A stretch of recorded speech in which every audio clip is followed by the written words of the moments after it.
Renungan pagi 27 Julai bertajuk Harus dilakukan atau tidak. Bacaan firman, dan Paulus mau supaya dia menyertainya dalam perjalanan. Paulus menyuruh menyunatkan dia karena orang-orang Yahudi di daerah itu, sebab setiap orang tahu bahwa bapaknya adalah orang Yunani. Kisah Para Rasul 16 ayat 3. Setelah bertahun-tahun bekerja melalui Petrus dan Paulus, jemaah akhirnya telah mengundi bahwa orang-orang bukan Yahudi tidak perlu disunat untuk menyertai persekutuan jemaah. Tanpa keputusan yang sangat penting ini, di majlis di Yerusalem pada 49 tahun Masehi, jemaah mungkin kekal sebagai satu fenomena setempat jauh daripada apa yang ada hari ini. Apabila Paulus bertemu dengan Timotius, dia melihat seorang pemuda yang boleh dilatih olehnya untuk pelayanan. Jadi dia mahu melatih Timotius melalui persatuan pribadi dengan dirinya sendiri.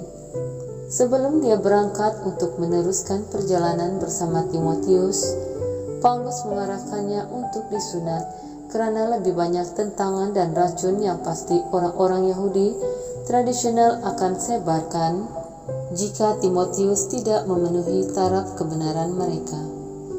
Dalam peristiwa yang lain, Paulus menentang penyunatan seorang Yahudi Yunani lain yang bernama Titus ketika dia pergi ke Yerusalem.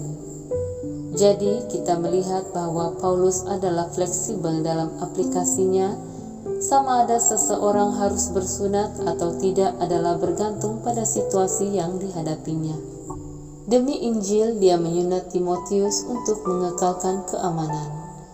Demi Injil, dia tidak akan menyunat Titus untuk menunjukkan bahwa kita tidak diselamatkan melalui penyunatan tetapi melalui iman. Sesetengah anggota gereja berpikir hanya ada satu cara yang betul untuk melakukan apa-apa, dan apa-apa penyimpangan daripada titik itu adalah hampir kepada ajaran sesat. Kita tinggal dalam dunia yang besar, dan apa yang mungkin diaplikasikan di satu tempat mungkin tidak boleh diaplikasikan di situasi yang lain. Dalam contoh-contoh ini, kita harus bergantung sepenuhnya pada Roh Kudus untuk membimbing pikiran dan minda kita serta terbuka kepada pimpinannya. Berpikiran tertutup bukanlah pikiran yang terbaik. Kita hanya dapat memahami apa yang perlu dilakukan atau tidak dilakukan berdasarkan pembelajaran kita yang lebih mendalam tentang kitab suci dan pimpinan Roh Kudus. Sekian, Tuhan memberkati. Shalom.